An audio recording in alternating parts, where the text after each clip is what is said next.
시청자 여러분 안녕하십니까? 뉴스데스크 제주입니다. 제주 MBC가 보도한 가파도 프로젝트 불법 허가와 관련해 건축물 조성과 운영이 모두 위법하게 진행된 것으로 제주도 감사위원회 조사 결과 확인됐습니다. 하지만 관련자 처리 요구는 훈계와 주의에 그쳐 솜방망이 처분이라는 지적이 나오고 있습니다. 김찬영 기자입니다. 관광객들의 숙박시설로 이용되는 가파도 하우스. 가파도 프로젝트의 핵심 사업으로 지난 2018년 들어섰지만 건축물 허가와 운영 모두 위법하게 진행된 것으로 드러났습니다. 해당 부지가 자연 취락지구로 관련 법률과 조례에 따라 숙박시설 용도의 건축물을 지을 수 없지만 가파도 프로젝트를 진행하면서 서귀포시가 검토 없이 허가를 내준 겁니다.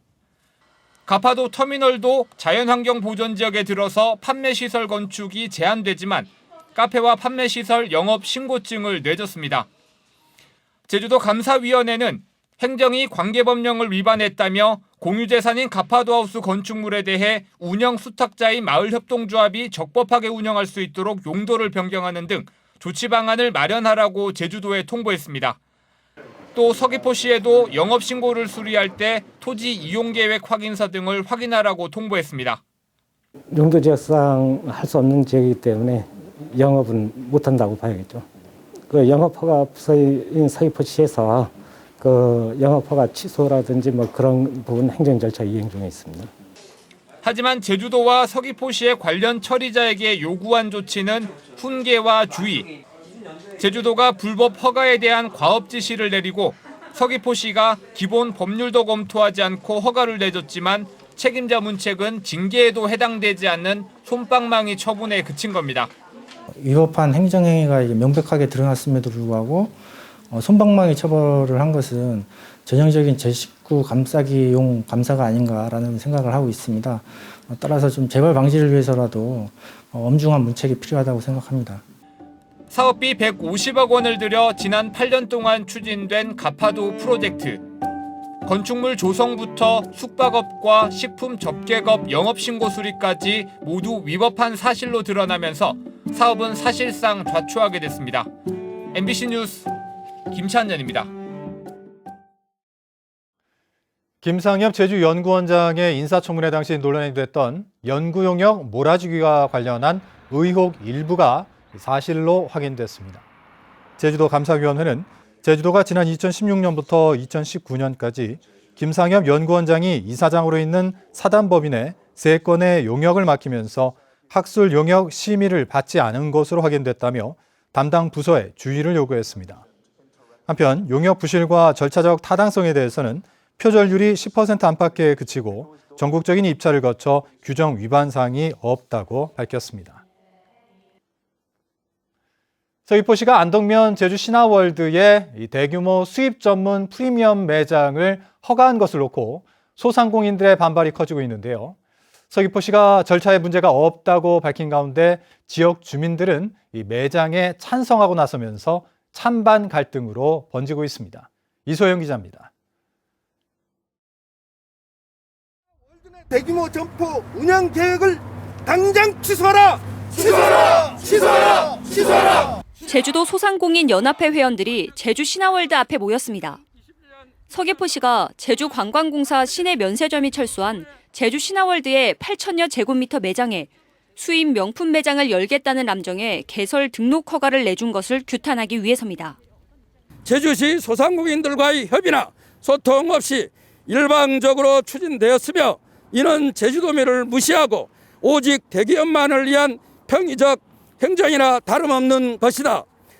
허가 규탄에는 제주도의회 민생경제포럼 의원 등 19명도 나섰습니다.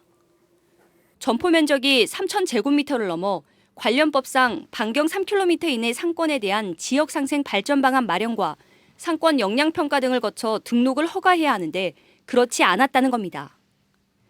의원들은 제주도가 잘못을 사과하고 등록을 취소하라고 요구했습니다. 하지만 허가권자인 서귀포시는 절차상 문제가 없다고 밝혔습니다. 신화월드 대규모 점포가 위치한 곳이 전통 상업 보존구역이 아니며 소상공인 단체 등의 반대만을 이유로 등록을 거부할 수 없다는 겁니다. 전통시장에 한 1km 이내에 대규모 점포가 들어온다.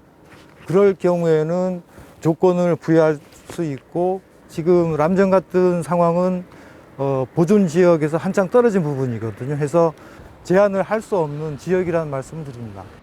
이런 가운데 신화월드 인근 지역 주민들은 프리미엄 매장 유치가 산남북 균형 발전을 위해 필요하다며 찬성 입장을 밝힌 상황.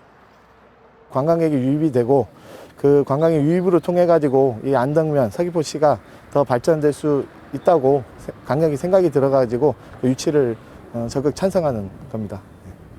대규모 점포 개설 허가가 소상공인과 지역 주민 사이에 찬반 갈등으로 번지는 가운데 람정 측은 올 상반기 안에 신화월드의 프리미엄 매장 개설을 절차대로 진행하겠다고 밝혀 진통은 쉽게 가라앉지 않을 것으로 보입니다.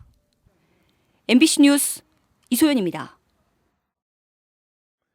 제주 지역 코로나19 신규 확진자가 일주일 만에 다시 0명을 기록했습니다. 제주도는 어제 하루 도내에서 440명이 코로나19 진단검사를 받았지만 모두 음성 판정이 나오면서 신규 확진자가 지난 16일 이후 8일 만에 0명을 기록했다고 밝혔습니다.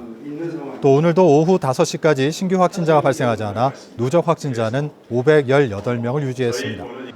한편 제주도는 지난 23일 직원이 양성 판정을 받은 마라도 가능 여객선의 승객 209명도 음성 판정을 받았고 집단 감염이 발생한 IM 선교회의의 비인가 교육시설과 관련해서는 도내에서 파악된 활동은 없다고 밝혔습니다. 사회적 거리두기 방역 지침을 위반한 업소들이 무더기로 적발됐습니다. 제주도는 지난 18일부터 일주일 동안 유흥시설을 포함한 중점관리시설과 일반관리시설 등 사회적 거리두기 적용 대상 업소 4천여 곳을 점검한 결과 마스크를 착용하지 않거나 밤 9시 이후에 영업을 하는 등 방역수칙을 어긴 38곳을 적발했습니다. 이 가운데 위반사항이 경미한 36곳은 현장 시정 조치했고 발한시를 운영하거나 매점을 운영한 목욕탕 2곳에는 각각 과태료 150만 원을 부과했습니다. 6년 전 대법원의 판결로 무효가 된 서귀포시 예래휴양령 주거단지의 땅을 JDC가 옛 토지주들에게 돌려줘야 한다는 판결이 최근 잇따르고 있는데요. 법원이 재판 과정에서 JDC의 공사로 땅의 가치가 높아진 금액, 유익비를 인정해 주느냐가 이 소송은 물론 사업의 재추진 여부에도 최대 변수가 될 것으로 보입니다. 조인호 기자입니다. JDC가 서귀포시 예래동 휴양령 주거단지 부지 조성 공사를 시작한 것은 지난 2007년. 농경지였던 이곳에 고급 리조트를 만들기 전에 313억 원을 들여 도로와 상하수도, 통신시설과 공원 등 기반시설을 만들었습니다. 이 때문에 토지주들에게 땅을 돌려주더라도 당초 줬던 보상금과 함께 유익비, 기반공사로 땅의 가치가 높아진 금액도 받겠다는 게 JDC의 입장입니다. 이렇게 되면 토지주들의 부담이 커져 땅을 돌려주지 않는 대신 지분을 주거나 추가 보상 규모를 줄여 사업을 재추진할 수 있기 때문입니다. 사업의 내용이나 추진 방법에 대해서도 결정 과정에 토지주분들과 지역주민들이 참여하는 형태로 만들어 나갈 생각을 갖고 있습니다. 다만 토지를 확보하지 못하면 불가능한 것 아니겠습니까?